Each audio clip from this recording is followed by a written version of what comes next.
Hürmetli vatandaş, bugünkü leksiyelerimizden başlayımız. Leksiyede size Gaciroz Washington'dan sözleyimiz. Bugün Çislak İşkemen 23. yıl 9. ayının 18. günü vatandaşım.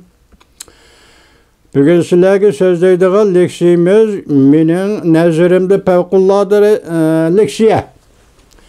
Bunun sebebi biz sizlerge tertip bu sözlep kilovatımız. Endi bu tertipnin işçiğindeki iş yaki mezmun yaki haber desek mi buludu?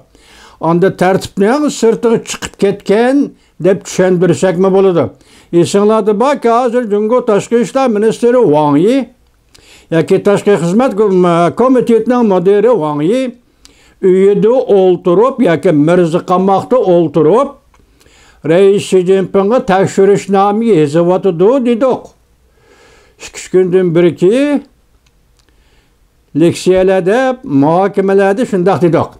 Endilikte Cungo Taşkı İşler Ministeri değilgen, lekin bu ketim değilmegen ahvalda Taşkı Merkezi Komitet, Taşkı Hizmet Komiteti'nin müdiri Wang Yi 16. günüden 17. günügüçü Amerika Koşmuş Ştatları Devlet Bexatarligi Maslahatchisi, Prezidentning Maslahatchisi, Prezident Joe Bidenning Maslahatchisi Jack Sullivan, Cungo Tashqi Xizmat Mudiri Wang Yi Malta aralada suhbat o'tkazdi. Hayron qaldingiz vatandoshim, yana hayron qolasiz. Mesela yani 2. qadamda, mesela 16. günü, 17. günü bu söhbetini ötközgen bolsa, endi 18. günüden 21. günügacha, yani şu Wang Yi, Cungo Taşkı İşler, yaki hazırının modern ministerliğini tilga almaptı, şunu fahişenin bayanatçısı, tilga almay faqatla moder degende kaldırıp koyuptu. Moder Wang Yi, endilikte 18. günüden 21. günügacha Moskva, yani Rusya Federasyası'nı ziyaret kılıp 18. ketimlik stratejilik bexatarlik yığını qatnaşıdığan yaki maslahat yığını qatnaşıdığan boldu degan gap. Mana men başta aytdim, asli tartib ishidagi xabarlar yoki bo'lmasa tartibdan chiqib ketgan xabarlar. Masalan, Wang Yi uchun aytganda, bir kun qarasangiz Tashqi ishlar ministrligi, bir kun qarasangiz tekshirishnomani yozayotgan bir minister, yana bir kun qarasangiz Markaziy komitet Cungo Tashqi munosabatlar yoki Tashqi xizmat gruppasining mudiri. Mushundaq amallar 5 kun yoki yiroq aytganda 1 hafta ichida sizning oldingizda bo'lgan, paydo bo'lgan o'zgarish vatandosh. Endi buning maqola yoki leksiyani xabarning maqola tafsiloti qarang vatandosh. Aqsaray Davlat bexatarligi maslahatchisi Jack Sullivan Malta aralada Cungo Kompartiyasi Markaziy Komiteti ishxonasining mudiri Wang Yi bilan ko'rishdi. Mavzuli xabar 9. ayning 18. kuni Amerika ovozidan Xitoy til programmasi e'lon qilindi. Xabar bunday boshlandi. Washington Amerika Qo'shma Shtatlari Davlat bexatarligi maslahatchisi Jack Sullivan 9. ayning 16. kunidan 17. kunigacha Malta aralada Cungo Kompartiyasi Markaziy Komiteti Siyosiy byuroning a'zosi Tashqi Xizmat Komitetining mudiri Wang Yi bilan ko'rishdi.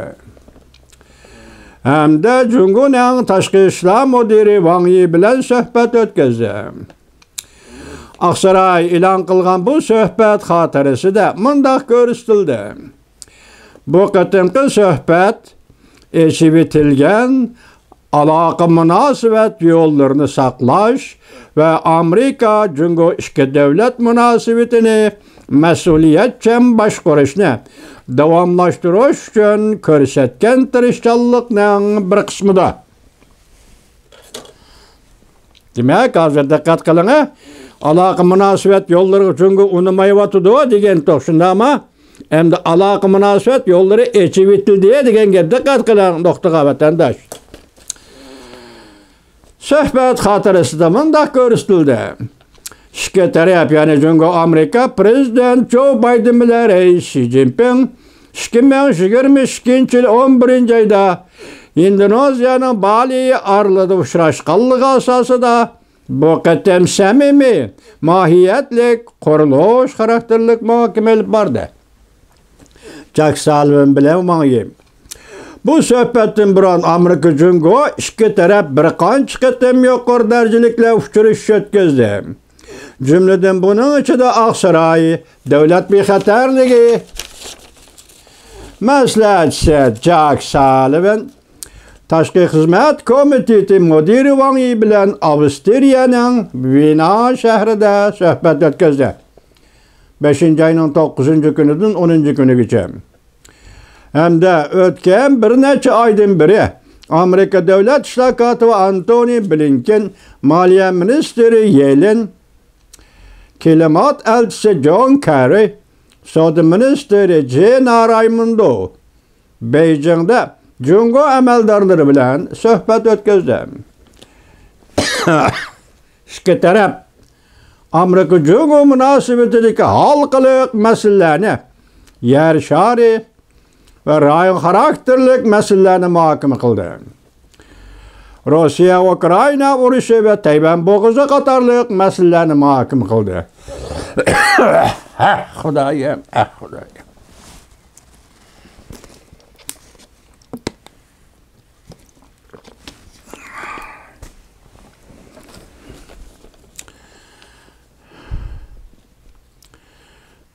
Çünkü taşkı işler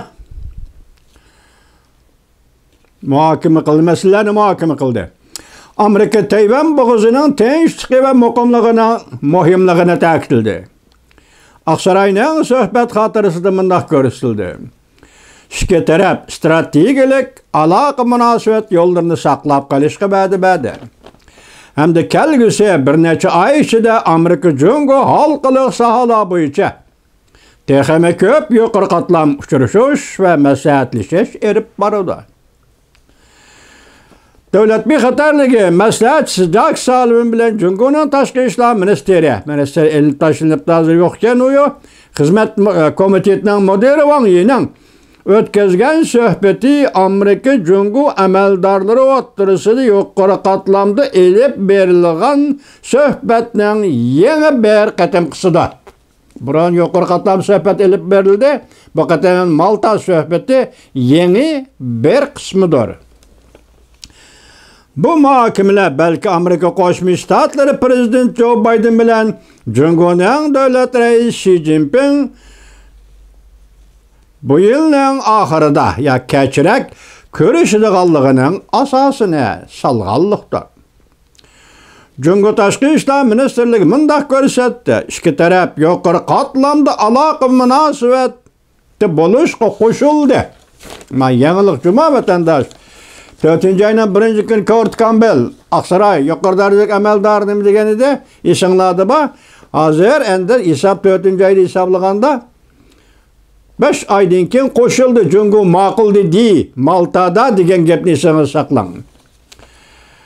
Osiyo Tinch okean ishlari, dengiz okean ishlari va diplomatik siyosatlar bo'yicha ikki taraf maslahat elib berish qo'shildi. Bundan keyin Aksaray to'liqlab bundaq ko'rsatdi. İki taraf Amerika Cumhur strategik aloqa munosabatlarini saqlash uchun kuch chiqardi. Hamda bir necha oy ichida halqalik sohalar bo'yicha yuqori darajalik rahbarlarning texnik ko'p uchrashishi va maslahat elib berishiga izlanadi. Cumhur Tashqi ishlar ministrligining bayonotiga asoslanganda Washington mundaq ko'rsatdi. Aksaray davlat bexatarligi maslahatchisi Jack Sullivan Tayvan bo'g'ozining tinchligi va muqimligiga diqqat qildi. Wang Yi mudir bo'lsa Amerikani ogohlantirib, Tayvan masalasi Amerika Cumhur munosabatida bir o'tkili bo'lmaydigan qizil chiziq deb ko'rsatdi. Prezident Joe Biden'ın kelar qatam Reis Xi Jinping bilan suhbat o'tkazish puristi 11 oyda San Fransisko shahrida o'tkaziladigan Osiyo Tinch okean iqtisodiy hamkorlik yig'ini bo'lishi mumkin.